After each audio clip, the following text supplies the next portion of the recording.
বাচ্চাদের বদ মেজাজ দূর করতে একটি দোয়ার আমল করবেন নয়। অধিকাংশ সময় দেখবেন বর্তমানে যে বাচ্চারা থাকে অনেকে আছে বদ মেজাজে, ছোটোখাটো বিষয় নিয়ে ভাঙচুর করে, উল্টাপাল্টা করে।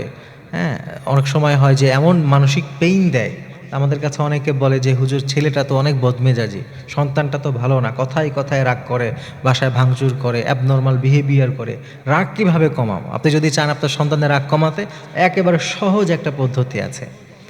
একেবারে সহজ, আমার মনে হয় সবাই পারবেন, আপনারা যারা আছেন সবাই পারবেন।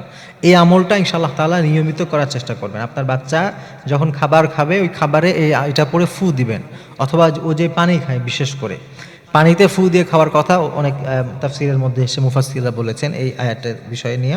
সেটা হচ্ছে আপনি আউযু বিল্লাহি মিনাশ শাইতানির রাজিম আছে না, এই আউযু বিল্লাহি মিনাশ শাইতানির রাজিম এইটা 7 বার পড়বেন।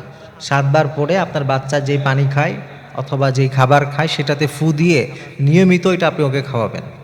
বিশেষ করে এই যেই পানিটা খায়, আপনার প্রত্যেক বেলা ও যখনই পানি খায় আপনার ওই পানিটা যেন এই 7 বার বিসমিল্লাহ পড়া পানি হয়, এটা আপনি তাকে দিবেন। আবার কেউ কেউ আউযু বিল্লাহি মিনাশ শাইতানির রাজিমের কথাও বলেছেন, যে আউযু বিল্লাহি মিনাশ শাইতানির রাজিম এটা 7 বার পানির মাঝে পড়ে ওই পানিটা যদি বাচ্চাকে নিয়মিত খাওয়ান, ইনশাআল্লাহ তাআলা ওর বদমেজাজ দূর হবে। অনেক সময় দেখবেন এই মনটা কঠোর হয়ে যায়, আপনি ওকে যতই বোঝান, যতভাবেই ওকে বোঝানোর চেষ্টা করছেন ও কোনোভাবেই বুঝবে না। ওর যেটা ও আবদার করছে ওইটা দিতেই হবে, এরকম হয় না? ও নানানভাবে পেরেশানি করে।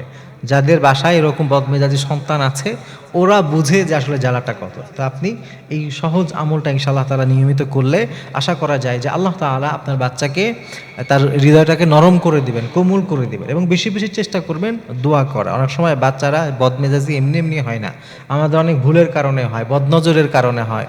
অনেক সময় আমাদের এই প্রতিপালন করার ক্ষেত্রে নানান রকমের ভুল থাকে, আমাদের বাচ্চাকে যে লালন পালন করি আমরা, আমাদের নানান ভুল থাকে, ওই সমস্ত কারণেও অনেক সময় বাচ্চারা বদমেজাজি হয়ে যায়, মেজাজটা খিটখিটে হয়ে যায়। তো ওই বিষয়গুলো আপনাদের খেয়াল রাখতে হবে। পাশাপাশি এই আমলগুলো করলে ইনশাআল্লাহ তাআলা আপনার বাচ্চার মেজাজটা নরম হবে, তার হৃদয়টা কোমল হবে, এবং বেশি বেশি দোয়া করবেন ইনশাআল্লাহ।